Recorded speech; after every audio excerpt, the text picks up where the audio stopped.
시편 107편 28절 우리 한 목소리로 다 찾으셨으면 한 목소리로 읽겠습니다. 이에 그들이 그들의 고통 때문에 여호와께 부르짖으매 그가 그들의 고통에서 그들을 인도하여 내시고. 아멘. 네. 오늘 찬양을 통해서 벌써 제가 하고 싶은 말씀을 다 하신 것 같아요. 우리가 참 고통 가운데 있을 때 우리의 신음소리도 다 들으시는 주님 줄로 믿습니다. 예. 우리가 폭풍우를 만났을 때 오늘 이 시편 107편을 보면 사실 시편이 성경 중에서 가장 많은 장수를 가지고 있죠. 그죠? 1장에서부터 150장까지입니다. 예. 제가 처음에 신학교 갔는데 구약하는데 시편이 몇 장이냐고 묻더라고요, 저한테. 그래서 긴 건 생각나는데 150장까지는 더 긴 것 같아갖고 250장이에요, 제가 그랬던 기억이 있습니다. 150장이에요. 예. 그리고 이 시편을 보통 이제 5권으로 나눕니다. 1권, 2권, 3권, 4권 이렇게 5권으로 나누는데 보통 1권을 어떻게 나누냐면 1편에서 41편까지를 1권으로 나눕니다. 그 다음에 2권은 이제 42편에서 72편까지, 그리고 3권은 73편에서 90편까지, 그 다음에 4권은 90편에서 106권까지, 6장까지. 그 다음에 이제 제일 마지막 5권이 몇 장부터냐면 바로 107장부터예요. 107장부터 나머지 150장까지가 5권째 책입니다. 그래가지고 이 유대 사람들은 그 유대인의 주석이 있어요. 시편에 대한 미드라시라고 이렇게 붙여진 책 이름인데, 미드라시 하면 보통 히브리어잖아요. 뭐냐면 해석, 설명 이런 책입니다. 그러니까 시편에 대한 설명 이런 책들을 유대인들이 이제 보는 주석인데, 이 책에서 이렇게 얘기를 합니다. 이 시편이 5권으로 나눠진 것이 모세 오경과 연관이 있다 이렇게 말씀을 해요. 모세 오경도 5권이잖아요, 그죠? 예, 출애굽, 창세기, 출애굽기, 레위기, 민수기, 신명기 5권이에요. 그래서 이 책에서는 뭐라 그러냐면 그 하나님의 요청을 5건으로 한다면 5가지 하나님의 요청이 있다면 백성의 5가지 응답이 바로 이 모세오경과 시편이다 이렇게 얘기를 합니다. 그래서 그 당시 팔레스타인 유대교 경배자들은 매 3년마다 모세오경을 일독을 했다 합니다. 그 당시에는 뭐 모세오경 하면 제일로 치는 하나님의 말씀이었잖아요, 그죠? 그래갖고 3년마다 이걸 한 번씩 읽는 거예요. 이제 계속해서 읽어 나가가지고. 그런데 이 3년을 갖다가 보면 안식일이 며칠이냐 하면 몇 번이냐 하면 1년에 안식일이 52번이잖아요, 그죠? 52주니까. 그러니까 3년 하면 156주가 되는 거예요. 156주. 그러니까 이 시편의 150편하고 거의 맞아 떨어지는 거예요. 그래서 이 모세오경을 읽으면서 매주 안식일마다 시편을 한 장씩을 읽는 거예요. 그래가지고 이제 제일 1권이 1편부터 41권까지라 그랬죠. 41장까지라 그랬잖아요. 그러면 창세기가 그때쯤 되면 이제 끝나는 거예요. 그 다음에 이제 제2권 시편 제2권이 42편부터 시작되잖아요. 그러면 그때는 이제 출애굽기를 읽는 시간이 되는 거예요. 이렇게 해가지고 5권을 시편 5권과 매치하면서 읽어 나갔다고 합니다. 그러니까 이 3년마다 안식일 첫 해는 어떤 말씀을 읽겠어요, 그러면? 그죠? 시편 1편을 읽겠죠. 3년마다 시편이 돌아가는 거니까, 그죠? 예. 그러니까 시편 1장의 새해 첫날에 시편 1편을 안식일날 착 낭독을 하는 거예요. 무슨 내용입니까? 복 있는 사람은 악인의 꾀를 쫓지 아니하고 죄인의 길에 서지 아니하며 오만한 자의 자리에 앉지 아니하며 오직 여호와의 율법을 즐거하여 주야로 여호와의 율법을 묵상하는도다. 복 있는 사람이 이렇다는 것을 낭독하면 얼마나 은혜가 되겠어요, 그죠? 우리도 매년 3년마다 아니라 매년 첫 해는 이 시편 1편을 한번 같이 낭독을 했으면 좋겠다는 생각을 한번 해봤습니다.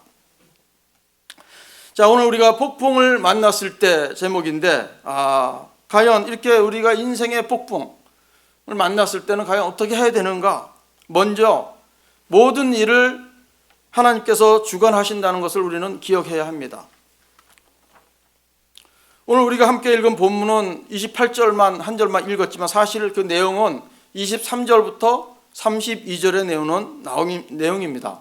우리 한번 23절에서 27절까지 한번 읽어볼까요? 23절 다 찾았으면 한번 보겠습니다. 읽겠습니다. 함께.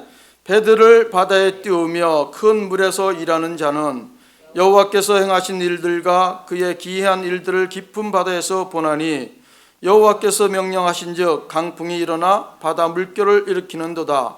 그들이 하늘로 솟구쳤다가 깊은 곳으로 내려가나니 그 위엄 때문에 그들의 영혼이 녹는도다.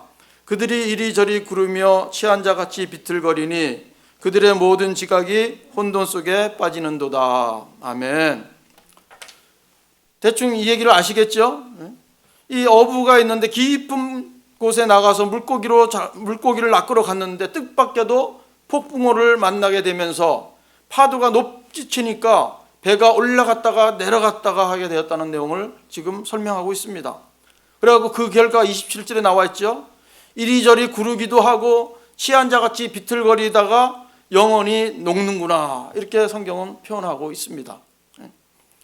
그러니까 이 영혼이 녹는다는 얘기는 무슨 말입니까? 참 완전히 그냥 녹음 어떻게 돼요? 영혼이 녹음 없어지는 거 아니겠어요? 무슨 고체가 녹으면 어떻게 되겠어요? 없어지는 거죠. 그러니까 영혼이 녹는다는 말은 이리저리 막 구르고 비틀거리고 이렇게 되니까 영혼이 두려움과 떨림에 사로잡혀서 더 이상 살아갈 용기가 안 난다는 거죠. 용기를 다 잃어버리게 되는 거죠. 그런가 하면 지각이 혼돈 속에 빠졌도다, 이렇게 또 얘기하고 있어요.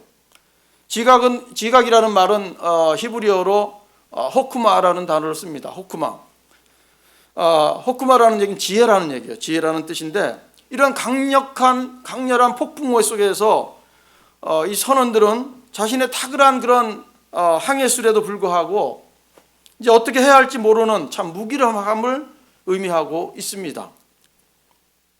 깊은 바다에서 폭풍을 만나니 어떻게 되었습니까? 죽음의 공포를 느끼지 않겠습니까? 이런 상황에서 과연 해결할 방법이 있을까요? 비록 오늘 본문은 깊은 바다 속에서 낚시하는 그 어부의 모습을 보여주면서 내용이 전개되어 나가고 있지만, 이것은 바로 우리의 인생의 깊은 바다와 또 같은 모습을 설명해 주고 있습니다. 우리가 인생을 살면서 때로는 우리가 계획한 대로 잘 진행될 때도 있죠. 그죠? 우리의 건강도 문제가 없을 때가 있습니다. 물질도 생활하는데 어려움이 없을 때가 있습니다. 이것은 마치 잔잔한 파도가 일어서 얼마나 평안함을 줍니까? 그 평안함을 느낄 때도 우리는 있습니다. 그러나 때로는 인생의 폭풍우가 우리의 삶을 덮어버릴 때도 있습니다. 재정이 부족해가지고 필요한 것은 많은데 살 돈이 없어서 어떻게 해야 될지 모를 때, 양식을 사야 되는데 양식을 살 돈이 없을 때 참 암담한 상황에 처하게 됩니다. 그런가 하면 육체의 병으로 인해서 고통당하기도 하고 죽음과 맞닥뜨리기도 하지 않습니까? 우리가 죽음 앞에 직면하면 참 마음의 깊은 절망 속으로 빠져들기도 합니다. 그렇게 되면 그 어떤 것도 의미가 없어요. 한 몇 년 전인가요? 아내가 무슨 암이라는 거 그러더라고요. 이렇게 의사가 그러는데 암이라고 딱 판정은 안 났는데 암일 가능성이 많다, 이렇게 얘기를 했어요. 거의 암일 것이다, 이런 얘기를 들었어요. 참 그 암이라는 얘기를 들으니까 거의 우리가 인생을 살아가면서 암은 사망 선고 아닙니까? 그죠? 참 진짜 아주 절망에 빠지더라고요. 참 우리 예수님을 믿는 이 하나님의 종인데도 그런 얘기를 들으니까 절망에 빠지더라고요. 여러분 어떤지 모르겠어요. 믿음이 좋은 사람이면 안 빠져야 되는데 빠지게 되더라고요. 그래서 제가 야, 참 내 믿음이 이거밖에 안 되는구나. 그때 제가 느꼈어요. 예. 그러니까 그렇게 되면 아무것도 의미가 없어요. 우리가 건강할 때는 막 맛있는 음식을 찾아 먹으려고 하지 않습니까? 찾아다니면서 맛있는 거 먹으려고 그러지 않습니까? 그 다음에 멋지게 막 옷도 차려입고 치장도 해보려고 그러지 않습니까? 하지만 죽음 앞에서는 아무것도 의미가 없어요. 여러분들이 모두 좋아하시는 그 돈도 죽음 앞에서는 의미가 없어. 쓸 수가 없는데 뭐 합니까? 그죠? 예. 이때 기억해야 되는 것은 뭐냐면 바로 하나님의 섭리라는 사실을 우리는 기억해야 됩니다. 하나님께서 주관하신다는 것을 기억해야 된다는 거예요. 다른 말로 말하면 자연의 이치죠. 자연의 이치를 보면서 우리는 하나님께서 모든 것을 주관하시는구나 깨달아야 된다는 것입니다. 왜냐하면 하나님의 섭리가 다 그 뒤에서 있기 때문에. 그러니까 하나님의 섭리를 거스를 사람은 이 지구 땅에 아무도 없어요. 아무도 없습니다. 하나님께서 인도하시는 대로 가야 돼요.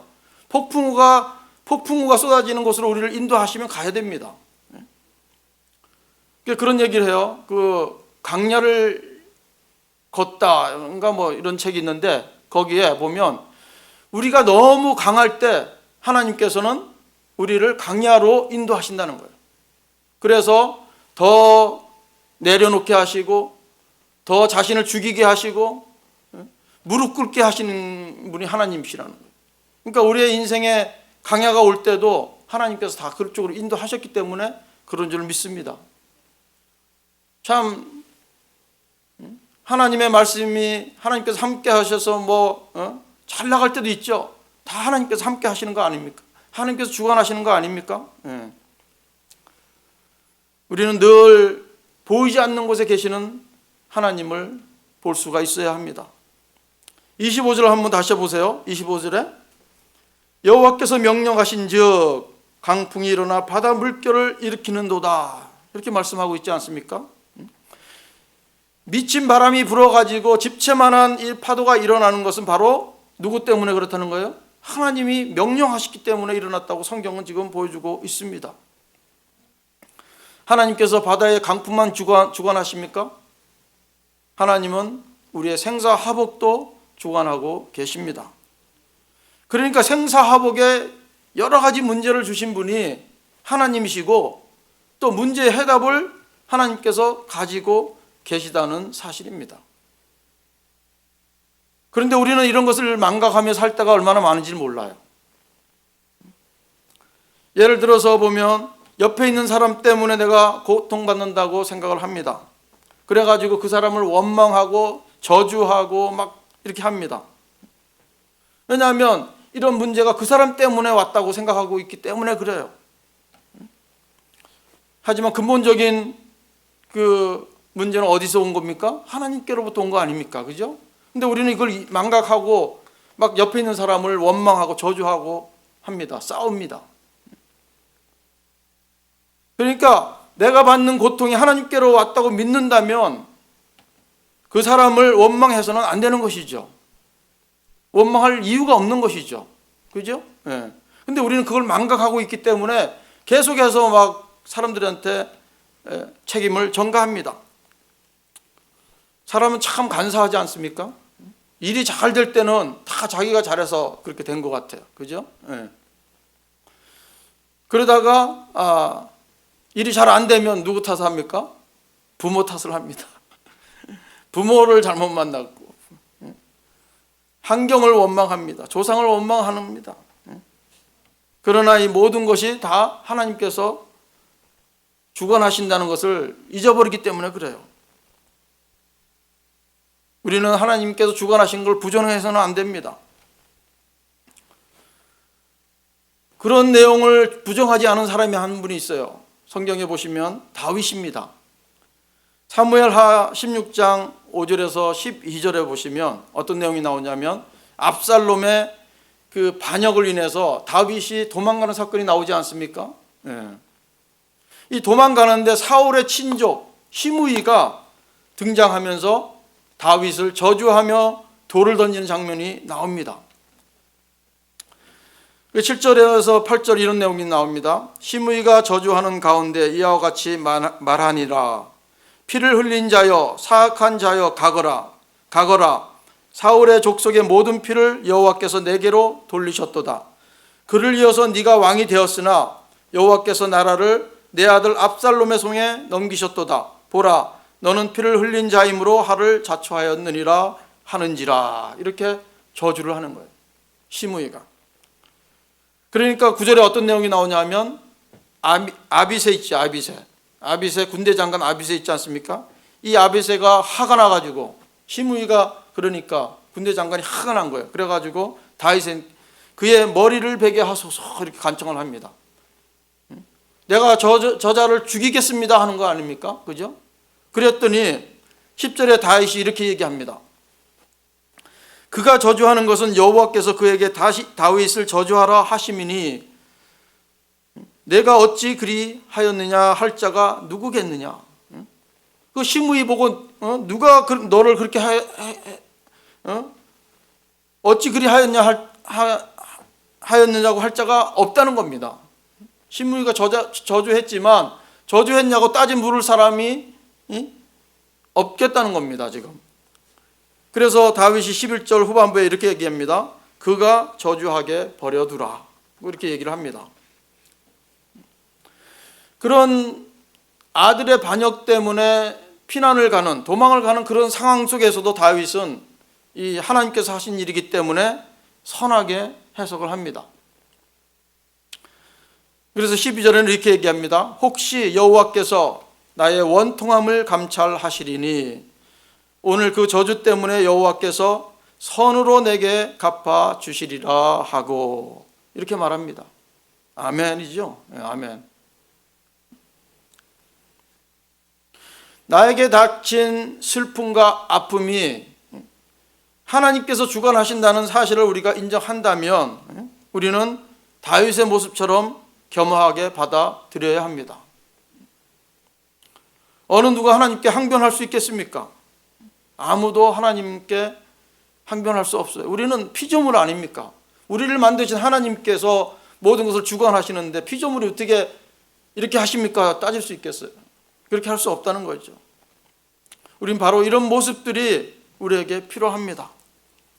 하나님께서 모든 일을 주관하시기 때문에 하나님께서 선하게 해결하실 것을 믿는 것입니다. 믿으십니까? 네. 우리는 그것을 믿고 살아야 합니다. 자, 두 번째로 폭풍을 만났을 때 우리는 무엇을 해야 합니까? 본문을 통해서 우리가 배울 수 있는 교훈은 뭐냐 하면 부르짖어야 합니다. 보통 사람은 어려움이나 고통을 당하면 남 탓을 한다고 그랬죠. 친구 때문에, 부모 때문에 사람을 원망하고 책임을 전가합니다. 그런데 이런 말이 있습니다. 이미 일어난 일을 후회하지 마라. 바꿀 수 없는 것을 아쉬워하지 마라. 이런 말이 있어요. 들어보셨나요? 그러니까 지나간 일 때문에, 바꿀 수 없는 것 때문에 너무나 시간 낭비하지 말라는 것입니다. 자신의 힘으로 해결해 보려고 할 때가 우리는 있지 않습니까? 지나간 것 할 수 없어요. 바꿔지지 않는 거 우리가 바꿀 수 없습니다.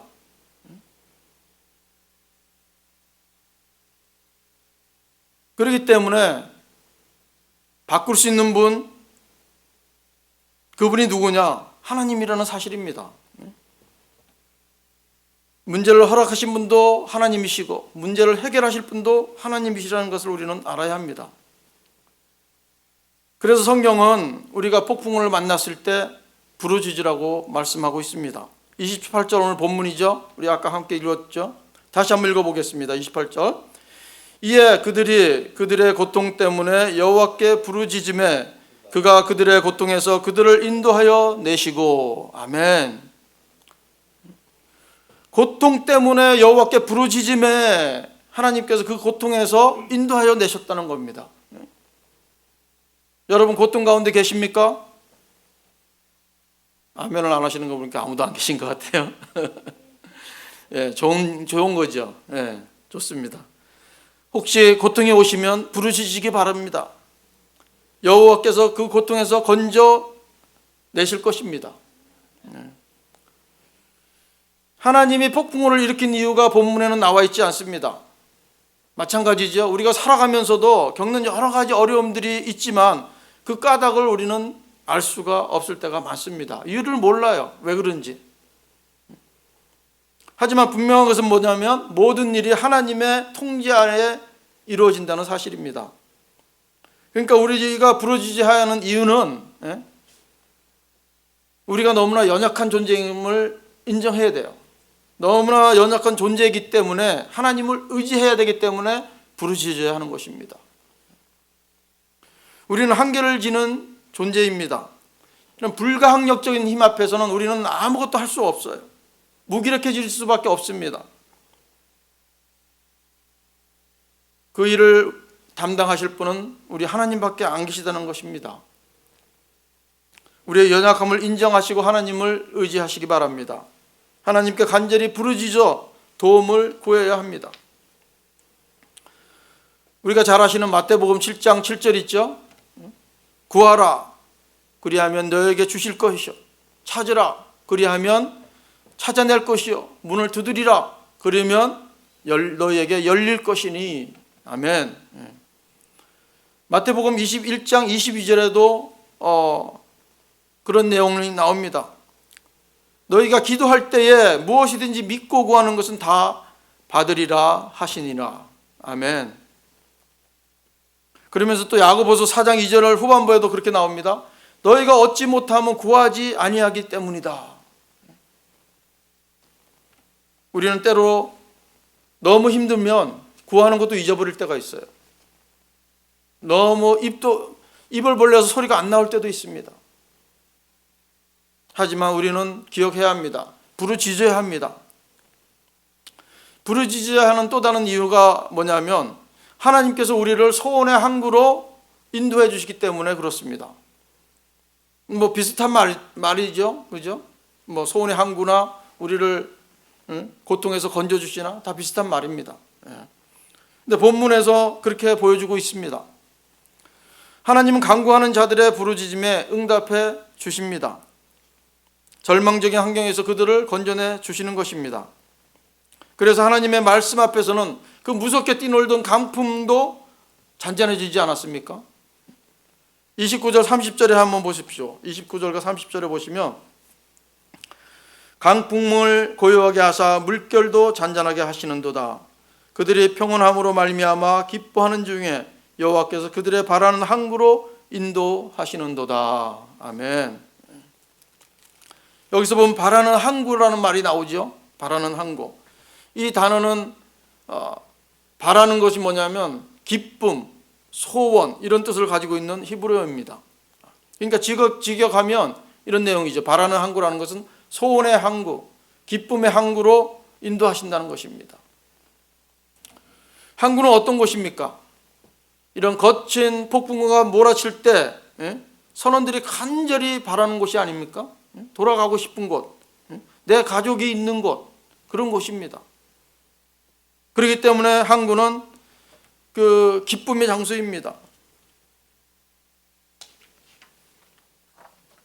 이런 기쁨의 장소로 하나님께서 인도해 주신다는 거예요. 그렇기 때문에 우리는 부르짖어야 합니다. 죽음의 고비를 넘기고 가족 있는 한국에 돌아왔을 때 얼마나 기쁘겠습니까? 이루 말할 수 없겠죠. 이 세상의 공포와 고통으로부터 기쁨으로 바꿔주실 분은 하나님밖에 없음을 우리는 늘 기억해야 합니다. 자신의 연약함을 인정하시고 겸손하게 주님 앞에 엎드리는 자가 하나님의 도우심을 받을 수 있는 사람입니다. 하나님은 하나님을 의지하는 자를 안전한 피난처로 인도하셔 주시는 분이십니다. 그분의 도우심을 간절히 사모하는 마음으로 하나님께 부르짖으시는 저와 여러분이 되기를 소망합니다. 이렇게 우리가 부르짖어야 하는 이유가 많음에도 불구하고 부르짖지 않는 사람들이 있어요. 성경은 여러 곳에서 부르짖으라고 말씀하고 있죠. 우리가 잘 알고 있는 에레미야 33장 3절 너는 내게 부르짖으라 내가 내게 응답하겠고 내가 알지 못하는 비밀한 것을 내게 보이리라. 그렇죠? 예. 그런가 하면 이 3장 9절에도 이런 내용이 나옵니다. 이스라엘 자손이 여호와께 부르짖음에 여호와께서 그들을 위하여 한 구원자를 세워 구원하게 하시니 그는 곧 갈렙의 아우 그나스의 아들 운니엘이라. 이 사사기에 보면 계속해서 백성들이 하나님께 부르짖습니다. 부르짖을 때마다 하나님께서는 구원자를 사사를 보내주시는 거예요. 그 부르짖음에 응답해 주시는 것입니다. 사무엘상 또 7절 9절에서도 이렇게 나옵니다. 사무엘이 젖 먹는 어린 양을 취하여 온전한 번제를 여호와께 드리고 이스라엘을 위하여 여호와께 부르짖음에 여호와께서 응답하셨더라.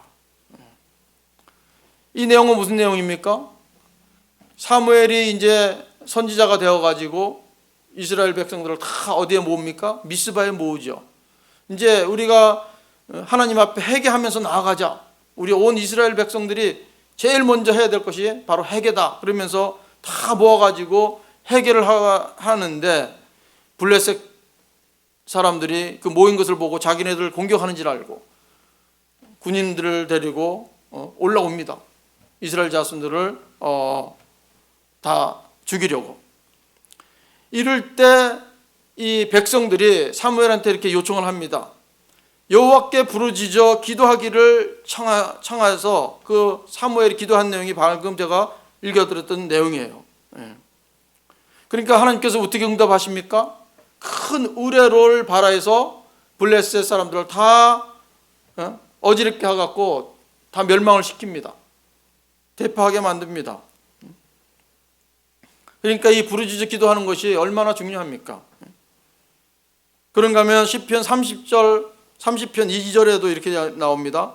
여호와 내 하나님이여 내가 주께 부르짖음에 나를 고치셨나이다. 아멘. 부르짖음은 우리를 고쳐주신다는 겁니다. 그러니까 성경의 많은 곳에서 부르짖어 기도하는 모습을 보여주면서 하나님께서 응답하신 모습을 보여주고 있습니다. 그런데도 많은 사람들이 부르짖어 기도하지 않습니다. 여러 가지 이유가 있다고 생각합니다. 어떤 사람은 성격 때문에 부르짖는 기도를 어려워하는 사람도 있습니다. 그런가 하면 간절함이 없기 때문에 부르짖지 않는 것은 아닐까요? 그런 사람들은 이렇게 얘기합니다. 꼭 그렇게 고함을 지르고 기도해야 하나님께서 들으시나요? 조용조용 속으로 해도 하나님께서 다 들으십니다. 물론 맞는 말씀이죠. 맞는 말씀입니다. 이사야 59장 1절에 이렇게 얘기합니다. 여호와의 손이 짧아 구원치 못하심도 아니요 귀가 둔하여 듣지 못하심도 아니라. 아멘.